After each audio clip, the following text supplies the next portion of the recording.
there was a 3,500 player study with the NFL. The players who half had 50% had ACL tears, 50% had not. The 50% that had the ACL tears had a greater than 50% increase in severe cardiovascular disease.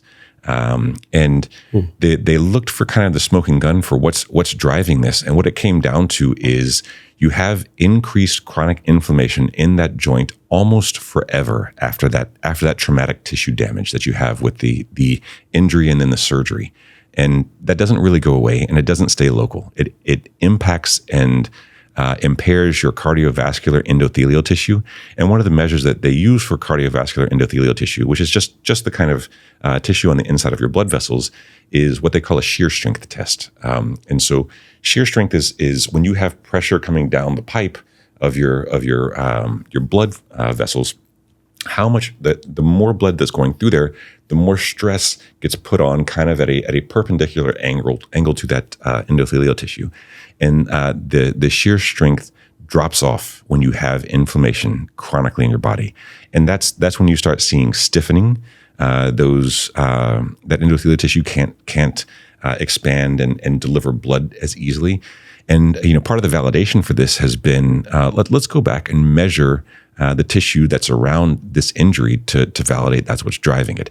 And when we see somebody who's had an ACL tear, as an example, a professional athlete, they can be 5 years on or 10 years on, but when you measure the temperature of their quad above that unhealthy joint, it is 1 to 2 degrees colder than the one above their healthy joint. And it doesn't sound like a lot, but that's severely impacting the amount of oxygen and blood delivery to that tissue there. And so it essentially goes kind of really bad local inflammation impacts, degrading tissue, tearing down your cartilage, making you have worse outcomes from a mobility standpoint. And then you go regional and you look at the muscle tissue, and it's getting worse blood delivery, worse oxygen delivery. And you go systemic and you look at endothelial cardiovascular tissue, and the shear strength is dropping. This is something that's impacting crazy. You across all of these different parts of your body. So really, that's nature giving us the signal, hey, pay attention. There's something that needs to be addressed here. And so people can go like 10, 15, 20 years plus with back pain. It's like, it's just what it is. There's almost like this psychological excuse that because people are so overwhelmed and busy. And you know what? I definitely fell into that in the past where there's so much going on. You're a father, I'm a father. For the parents out there or for the busy single peeps, like there's a lot to do during the day. There's a lot of stuff going on. And so unless pain is like really screaming at you, or debilitating you so that you can't do normal activities, sometimes the motivation, the internal locus of control to actually change what's hurting cannot be there. It's like it has to bark at you so loud, but it's so fascinating what you said, because it can literally change the strength of the way that our heart feeds our body with fresh blood because of that local inflammation source. And this is where I think the photobiomodulation conversation for me is absolutely fascinating, because think about what we would do back in the day, like before you and I ever had computers, before there was phones, like if we were to just pull the e-brake and go back to like 1850, right? If we were living in harmony with nature and we had an injury, we would address it through being in sunlight, through using different mobility and massage, or we would rest. Yes. We would actually be forced to rest because we couldn't go out and plow corn or whatever we were doing. So now it's like we lead these lives of, computers and technology. And I feel like what Kineon is it's this answer. It's a Trojan horse for people to address the pain early so that they don't have to wait decades before it actually makes their heart weaker. Yes. I didn't know that you could have a meniscus or even for me, my elbow issue or anything at all that can actually make your heart weaker over time. That's freaking wild. Yes, it's crazy. And I think you've nailed it though. I think the one of the other things that we see a lot of that's really, it's kind of heartbreaking is that you see people just ascribing this to age. Like, I'm just old. I'm just going to have this pain.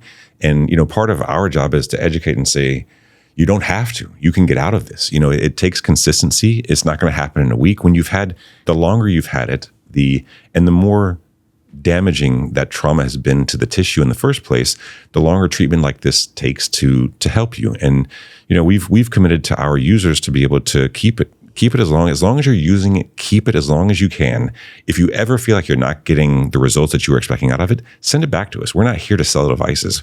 We're here to change your life. So it's, that again, that's our commitment as a company is the mission for moving that needle. We don't want to be forcing something onto you. We get a lot of skepticism about and reasonably, I think if you think about it from an outside looking in, it sounds incredible. Like, I'm going to shine light on my body and I'm going to have physiological adaptations because of that.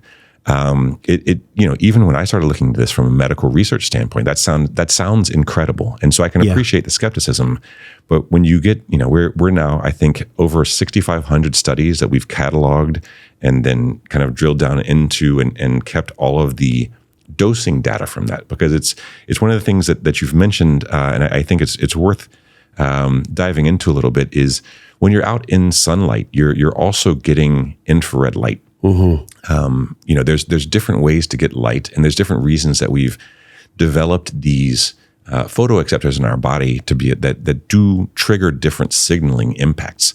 The difference with using photobiomodulation is that you can essentially work backwards from what you want to do or what you want to achieve from a result and trigger the photoacceptors that you need to at the right level with the right number of photons to be able to do that. And that's essentially where we've spent tens of thousands of hours with our technical team, is building out these mathematical models and then baselining them with physiological responses.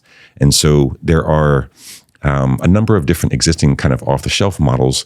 One of the ones we started with, so how just to kind of describe how most red light or laser therapy devices are dosed.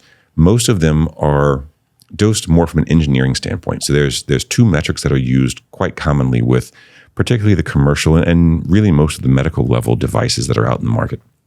That's irradiance and power density, optical power density. And that's essentially how much light's coming out of the device and how much light's hitting your skin. Those are interesting and to some degree give you a rough order of magnitude understanding of the light that you're dosing with. What we wanted to start with and hold ourselves accountable to a higher standard for this was start from what you want to do. Start from what you want to impact from a photoacceptor standpoint. We know which photoacceptors we're trying to trigger. We know how many photons we need to be able to deliver to those. And we know essentially how light we can model mathematically, and the models are getting more and more complex. So I say that we can model mathematically how light distributes through tissue. And that's what we've done, is we've started with kind of off-the-shelf models of, we want to trigger these photoacceptors at these level of tissue to be able to get the best results. We build the model to that.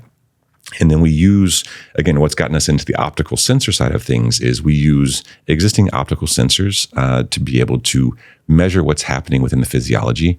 And that gives us, we can't measure every photoacceptor output, downstream signaling, but the larger ones we can. And so when we make our mathematical model, we build that and say, here's what we're delivering to this depth, and here's what we're expecting for the outcome for serum nitric oxide, which is something that we increase as an example. Then we can measure the serum nitric oxide, and if it's up or down, we have to go back in and understand with our dosing what drove that difference with the physiology relative to what our mathematical model was predicting. Is the serum nitric oxide one of the ways that it calms down the inflammatory cytokines, or is that something different? It does from a more macro level. It opens up the blood vessels. So when we're interacting with hemoglobin, our infrared wavelengths interact with heme core kind of based molecules like hemoglobin. And so hemoglobin is a carrier molecule that carries oxygen and nitric oxide in the body. When we reduce the affinity of nitric oxide to binding sites on hemoglobin, it dumps a bunch of the nitric oxide into the blood vessels, and your endothelial tissue takes that on. And what's been very interesting, and we have one of our friendly companies that does sensors for this, is there's almost kind of a paradigm shift in how people are thinking about cardiopulmonary function, where it's been kind of a two-molecule oxygen and carbon dioxide kind of paradigm, and it's shifting into the nitric oxide one being built into this. And there's some really smart people doing some really cool work in this space. But for us, the main thing is that when you reduce that affinity and you kind of cleave the nitric oxide from the hemoglobin. You do this in a form called, there's a number of different forms of nitric oxide, in a form called S-nitrosithiol, which is very effective at increasing or dilating the blood vessels. And so when you dilate those blood vessels, you provide more oxygen, more blood to these areas where you do have chronic inflammation and you'd like to be able to get that out. This is one of the signaling molecules and one of the impacts that we have there. There are other ones that are cellular level where there's another heme-based protein called cytochrome C oxidase that's part of your oxidative phosphorylation chain in your mitochondria or in the kind of phospholipid bilayer or cell wall of your mitochondria. Yes. We trigger that as well. And the downstream signaling from that is essentially to balance, and I would say reduce in most cases, but it actually, the literature shows us that it's if your oxidative stress is very high, it's not healthy for you. If your oxidative stress is very low, it's not healthy for you. And what we found is this actually balances that oxidative stress at a cellular level. Check out some of the videos on this screen that are perfectly curated based on the video you just saw. Make sure you follow me, and I'll see you in the next video.